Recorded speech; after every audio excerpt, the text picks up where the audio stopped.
बिस्मिल्लाहिर्रहमानिर्रहीम। अस्सलाम वालेकुम टू एवरीवन। बीएड की लेक्चर सीरीज़ के साथ हम हाजिर हैं। आज हम सब्जेक्ट डिस्कस करेंगे management strategies in educational institutions. इसका कोर्स कोड है 8615। ये तमाम बीएड के लेक्चर्स जो है वो अल्लामा इकबाल ओपन यूनिवर्सिटी के सिलेबस के अकॉर्डिंग है। इस लेक्चर सीरीज़ में हम आपके साथ पूरी बुक डिस्कस करेंगे यूनिट वाइज। सो यूनिट 1 है introduction to management, unit 2 tools of educational management, unit 3 strategic and operational management, unit 4 performance management, unit 5 organisational behaviour management, unit 6 quality management, unit 7 change management, unit 8 data driven instructional management, unit 9 application of technological tools of management। One by one करके हम सभी units को define करेंगे। Unit 1 introduction to management. Management basically manage करने की एक बहुत बड़ी स्किल्स होती हैं। ये बहुत से लोग रेगुलरली मल्टीटास्किंग मैनेजमेंट अपनी लाइफ में कर रहे होते हैं और आज इसी यूनिट को हम डिफरेंट एंगल से देखेंगे। First of all concept and definitions of management के हवाले से बात की जाएगी, features of management, need and scope of management, फिर सिग्निफिकेंस ऑफ एजुकेशनल मैनेजमेंट को भी हम डिफ़ाइन करेंगे। सो आप इस लेक्चर के साथ बने रहिए। स्टेप बाय स्टेप करके हम ओवरऑल यूनिट कंप्लीट करेंगे। मैनेजमेंट प्रोफेशनल स्किल्स होती हैं जिसको सीखने की हर एक इंसान को बेहद ज़रूरत है, तभी वो अपनी लाइफ में डिफरेंट मल्टीटास्किंग चीज़ों को एक ही वे में मैनेज कर सकता है और अपनी लाइफ को इजी कर सकता है। ये तो पर्सनल मैनेजमेंट के हवाले से बात है। सिंपल मैनेजमेंट की बात करते हैं। सिंपल मैनेजमेंट एक ही स्किल्स होती है, ठीक है, जो कि आपको लर्निंग के साथ अपनी लाइफ में लर्निंग एंड एक्सपीरियंस के साथ आपके अंदर ये प्रोफेशनलिटी को इन्हेंस करती है और आपको एक मॉरल सपोर्ट मिलता है। आपकी अंदर कैरेक्टर बिल्डिंग भी मैनेजमेंट जो है उसमें एक बहुत बड़ा रोल अदा करता है। सो इसी तरीके से जो आपका अपनी डिफरेंट चीज़ों को डील करने का एक प्रोसेस होता है वो मैनेजमेंट कहलाता है, जो कि आपको आपके मकसद तक पहुंचाता है। हेनरी फेल के अकॉर्डिंग अगर हम मैनेजमेंट की डेफिनेशन को एक्सप्लेन करें तो उनका कहना है कि ये एक ऐसा फोरकास्ट है जहाँ पर सबसे पहले तो प्लानिंग करनी पड़ती है। एग्जाम्पल के तौर पर मैं आपको इसकी डेफिनेशन एक्सप्लेन करती हूँ। किसी ऑफिस में किसी को प्रोजेक्ट या फिर प्रेजेंटेशन प्रेजेंट करनी है तो सबसे पहले वो प्लानिंग करेंगे, डेटा कलेक्शन करेंगे, उसके बाद ऑर्गेनाइज करेंगे कमांड्स को स्टेप बाय स्टेप के उन्हें इस पूरे प्रोजेक्ट के लिए किस प्रोसेस से गुजरना है, क्या क्या हार्ड वर्किंग करनी है, और कोऑर्डिनेशन यानी कि अपने इस प्रोजेक्ट में किन किन को शामिल करना है या जो शामिल होंगे उनका कोऑर्डिनेशन कितना परसेंट चाहिए होगा। और फिर कंट्रोलिंग सबसे इम्पॉर्टेंट है, बिकॉज कंट्रोलिंग इसका मैनेजमेंट का मेन पार्ट है। आपको कंट्रोलिंग पर फोकस करना है। अगर कोई क्लाइंट आपको अपने आइडियाज़ शेयर करता है और आपको वो फ़ौरन रिफ्यूज़ नहीं करना, आपको अपने क्लाइंट को रिफ्यूज़ अगर आप करेंगे तो आपका नेगेटिव इम्पैक्ट जाएगा और वो जो है उनका कॉन्फिडेंस लेवल डाउन हो जाएगा। तो ये एक नेगेटिव पॉइंट जो है वो पिकअप होगा क्लाइंट्स के लिए। आपका जो एक एतमाद होता है वो टूट जाएगा। और मैरी पार्कर वॉलेट इनका पॉइंट ऑफ व्यू कुछ मैनेजमेंट के हवाले से इस तरह से है। वो कहते हैं कि मैनेजमेंट एक आर्ट होता है और ये तभी पॉसिबल है जब आप लोगों के साथ मिलकर इसे अच्छे से परफॉर्म करते हैं तो ये कंप्लीट हो जाता है। अच्छा, अब मैनेजमेंट की डेफिनेशन की तरफ मूव करते हैं ना। Management is the process of designing and maintaining an environment in which individuals working together in groups. तो मैनेजमेंट जो है वो बेसिकली पर्सनली भी होती है, आप इंडिविजुअली भी मैनेजमेंट कर सकते हैं और ये ग्रुप्स में भी की जाती है। मोस्टली प्रोफेशनल वे में अगर हम देखें तो ये ग्रुप्स में हमें दिखती है। फॉर एग्ज़ाम्पल ऑफिस में, कंपनीज़ में, एजुकेशनल इंस्टीट्यूट्स में, आप कहीं पर भी अगर मैनेजमेंट देखते हैं तो वो आपको ग्रुपिंग में मिलेगी, क्योंकि वहाँ पर एक कोऑर्डिनेशन मौजूद होता है और यही एक सोशल लाइफ का सबसे बड़ा इम्पैक्ट है। Now move on to the features of management. Number 1, continuous and never ending process. ये एक ऐसा प्रोसेस है जो कि हमेशा कंटिन्यू रहता है, इसका कभी एंड नहीं होता। अगर आप अचीवमेंट भी कर लेते हैं तो आप नेक्स्ट लेवल पर आ जाते हैं, फिर वहाँ पर आपका मैनेजमेंट का एक नया लेवल स्टार्ट हो जाता है। तो मैनेजमेंट का प्रोसेस स्टेप बाय स्टेप चलता ही रहता है। आप एक अचीवमेंट के बाद दूसरी अचीवमेंट की तरफ मूव करते हैं, ठीक है। Number 2, getting things done through public. आप लोगों के साथ कोऑर्डिनेट करते हुए इसे कंप्लीट करते हैं। Number 3, result oriented science and art. Skills आपके अंदर प्रोवाइड कर देता है, आपको ग्रूम करता है basically. Number 4, multi disciplinary in nature, ठीक है। ये आपको डिफरेंट चीज़ों के साथ कनेक्टिविटी देता है। Number 5, a group and not an individual activity. ये एक ऐसी एक्टिविटी है जो कि इंडिविजुअली पॉसिबिलिटी इसकी बहुत कम होती है और ग्रुपिंग में इसकी पॉसिबिलिटी का रेशियो जो है वो ज़्यादा होता है। ये अभी हम ग्रुप और इंडिविजुअल के जो बीच डिफरेंस है उसको हम बाद में एक्सप्लेन करेंगे, बट यहाँ पर फीचर्स बताए जा रहे हैं तो आप पहले फीचर्स को अच्छे से ऑब्जर्व कर लीजिए। Number 6, follow established principles and rules.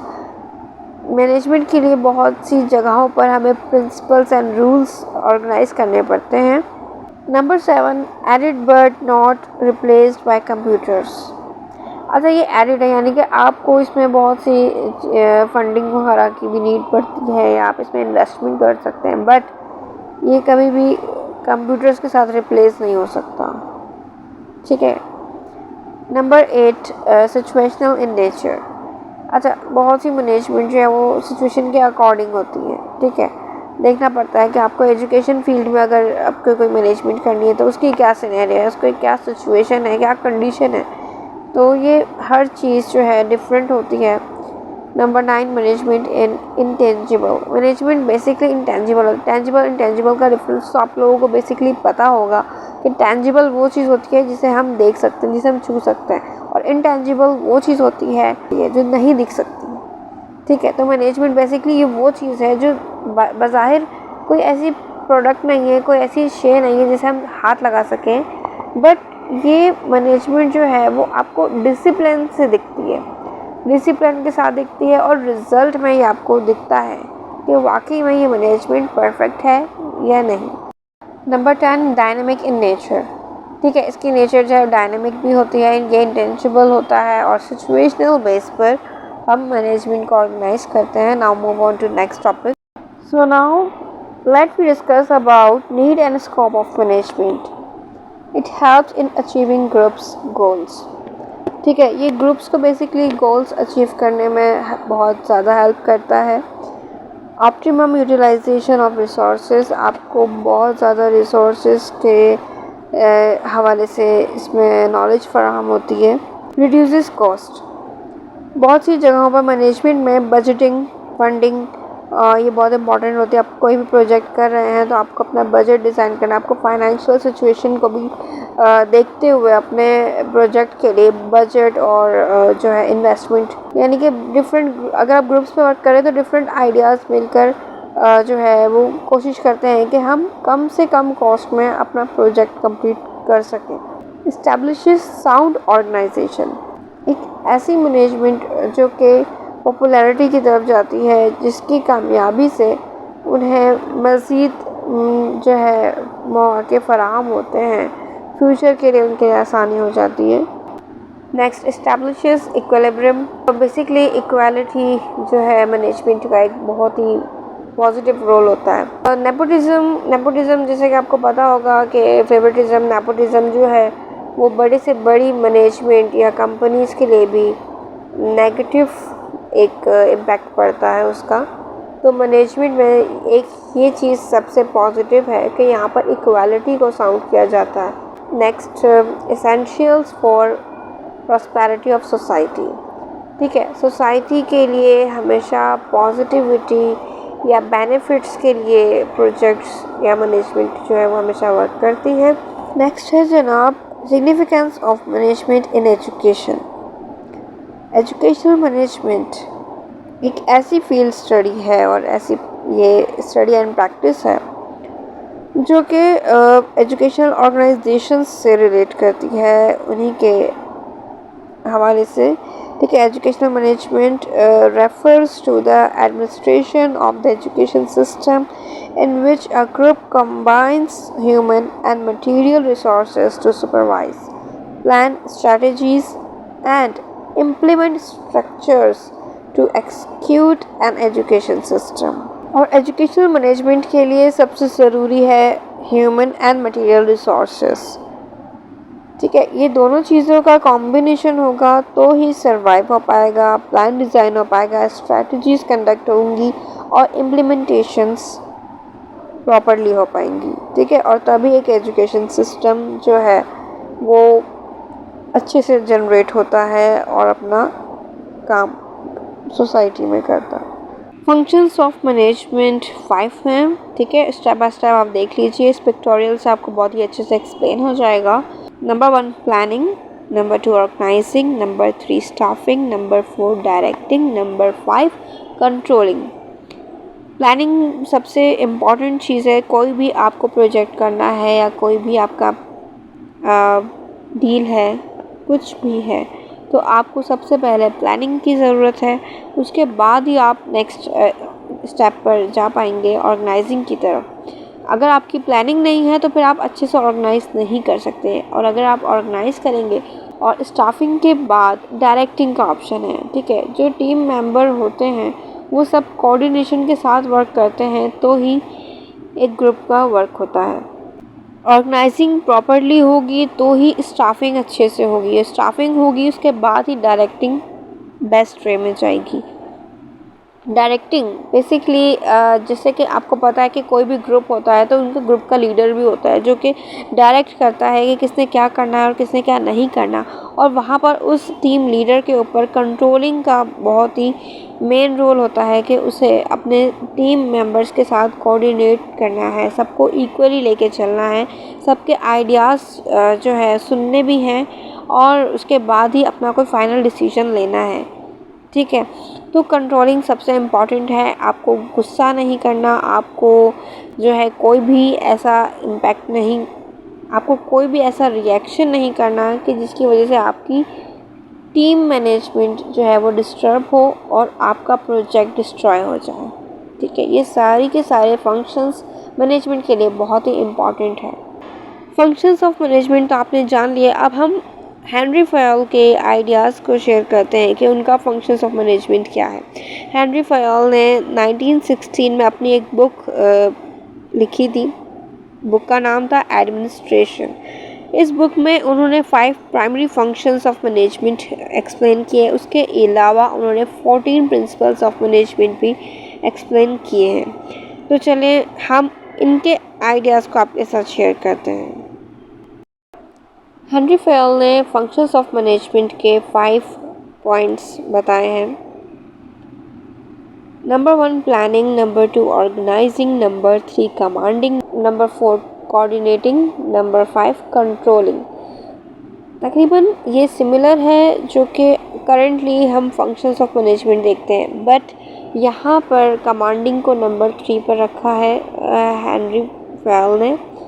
ठीक है, और ये उस टाइम के लिए 1916 में उन्होंने अपनी बुक में पब्लिश किया था। एट दैट टाइम जो नीड थी मैनेजमेंट की, ये उसके हवाले से उन्होंने इसका स्ट्रक्चर डिज़ाइन किया था।